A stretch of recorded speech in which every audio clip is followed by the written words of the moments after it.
Bonjour chers frères et sœurs de l'église de l'île Jésus, j'espère que vous avez eu une belle fin de semaine d'action de grâce et que vous avez profité de votre lundi de congé.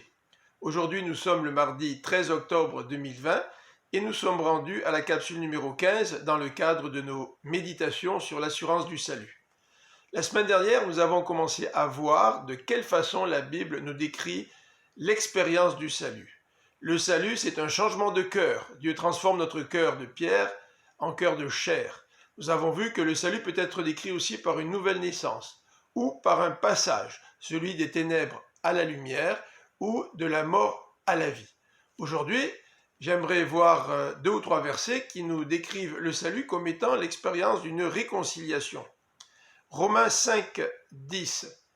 Alors que nous étions ses ennemis, Dieu nous a réconciliés avec lui par la mort de son Fils.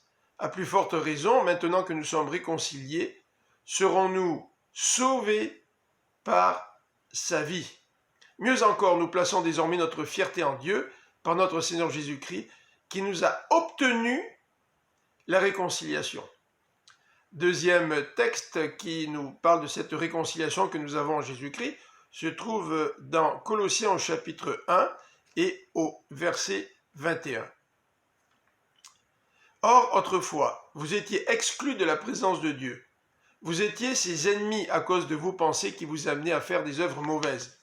Mais maintenant, Dieu vous a réconciliés avec lui par le sacrifice de son Fils, qui a livré à la mort son corps humain, pour vous faire paraître saints, irréprochables et sans faute devant lui. Nous voyons ici que la raison d'être de la réconciliation, c'est que nous soyons devant Dieu saints, irréprochables et sans faute. 2 Corinthiens 5 nous parle aussi de la réconciliation. Voici ce que l'apôtre nous dit au verset 18. Tout cela est l'œuvre de Dieu qui nous a réconciliés avec lui par Christ et qui nous a confié le ministère de la réconciliation. En effet, Dieu était en Christ, réconciliant les hommes avec lui-même, sans tenir compte de leurs fautes, et il a fait de nous les dépositaires du message de la réconciliation. Nous faisons donc office d'ambassadeurs au nom de Christ, comme si Dieu adressait par nous cette invitation aux hommes. Au nom de Christ, nous vous en supplions, soyez réconciliés avec Dieu. Celui qui était innocent de tout péché, Dieu l'a condamné comme un pécheur à notre place, pour que dans l'union avec Christ, nous recevions la justice que Dieu accorde. Donc la réconciliation nous amène à une union avec Christ.